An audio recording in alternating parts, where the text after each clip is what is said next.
Hello and welcome to another week's analysis behind the news. Today we turn our focus a couple of hours to our south, where a Milwaukee police officer shot and killed a young man who had pointed a loaded handgun at the officer after a brief foot chase.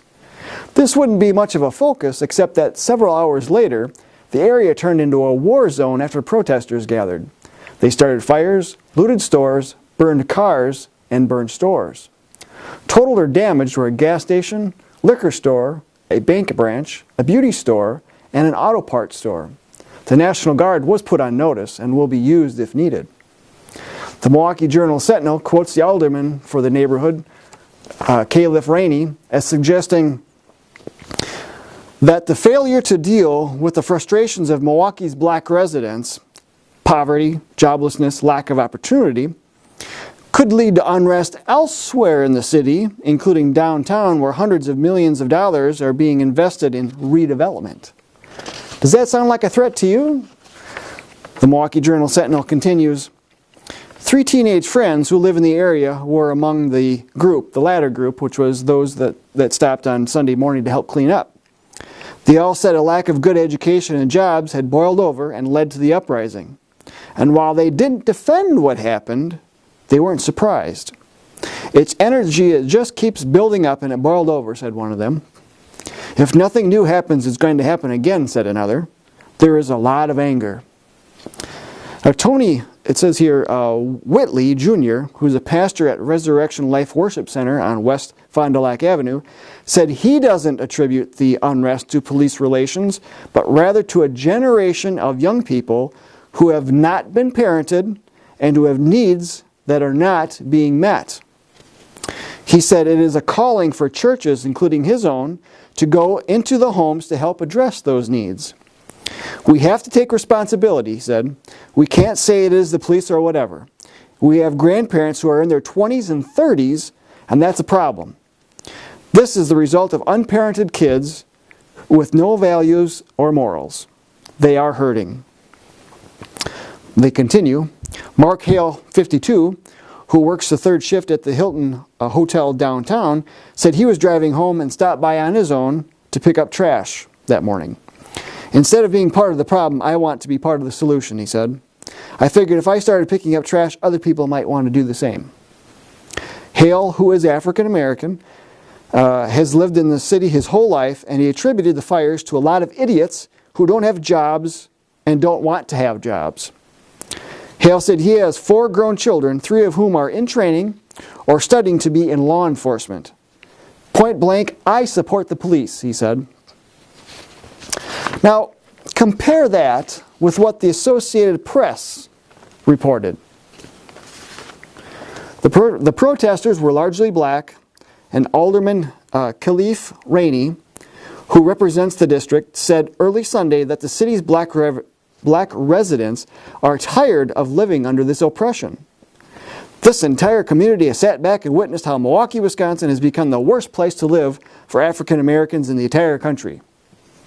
Rainey said at the end of a news conference at which Barrett pleaded for calm. Barrett is the mayor of the city. Now, this is a warning cry. Where do we go from here? Where do we go as a community from here? Where do we go from here indeed? The AP gives an indication of where this is going. Milwaukee was beset by protests and calls for police reform after an officer fatally shot Dontre Hamilton, a mentally ill black man, in 2014. In December, the U.S. Justice Department announced that it would work with Milwaukee police on reforms. Milwaukee Police Chief Flynn had asked for what's known as a collaborative reform process after the federal government said it wouldn't pursue criminal civil rights charges against the officer. Now look at the differing views here. One media outlet reports on the actual problem that stems from broken families, broken homes, and unaccountability, while another outlet points to government oppression.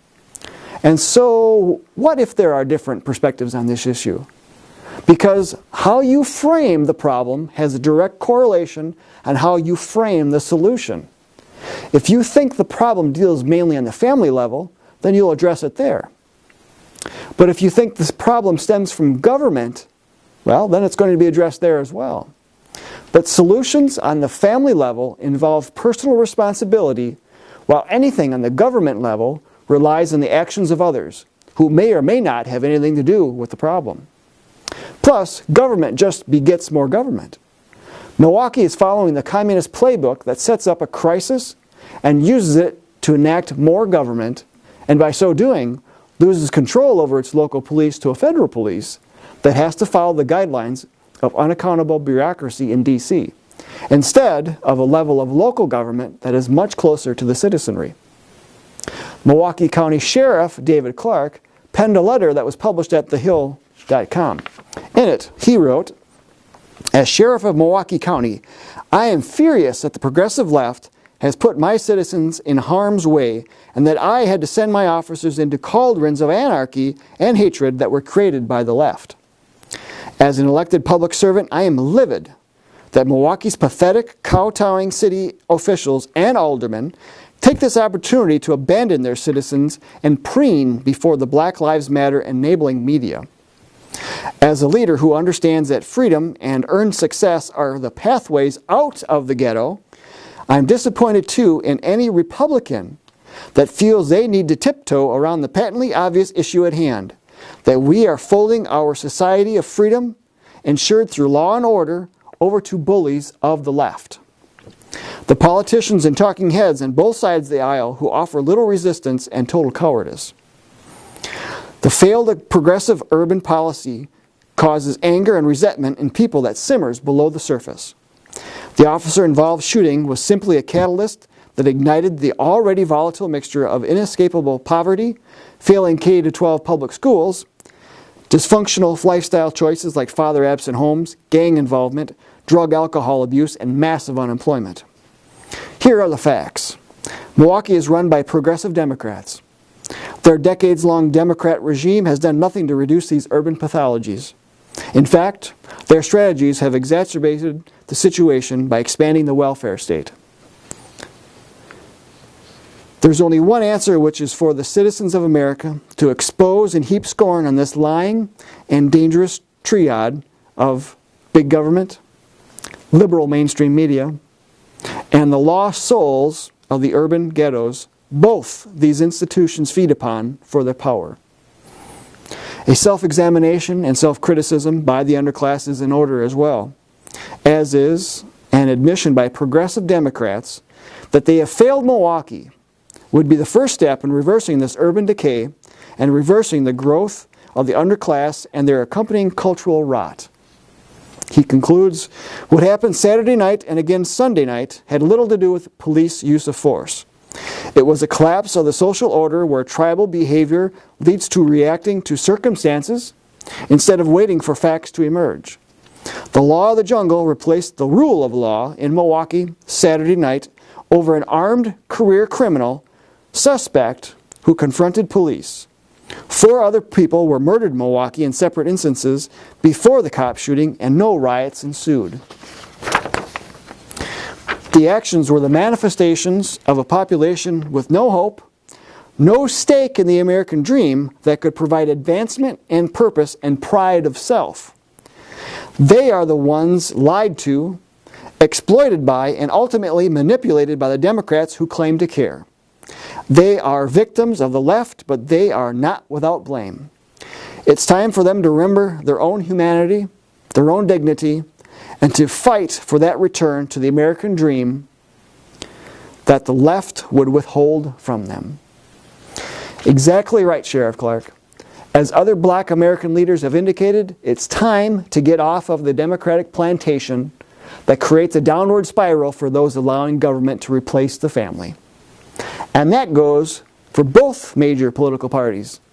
Neither of them can shrug off the blame of embracing government where it is not needed, not warranted, or not prescribed by the Constitution.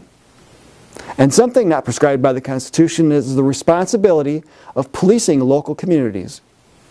Visit jbs.org today to learn more about our Support Your Local Police and Keep Them Independent Action project. Share with your local police Sheriff Clark's letter to help demonstrate where the real problems and solutions lie. Until next week, we'll see you then.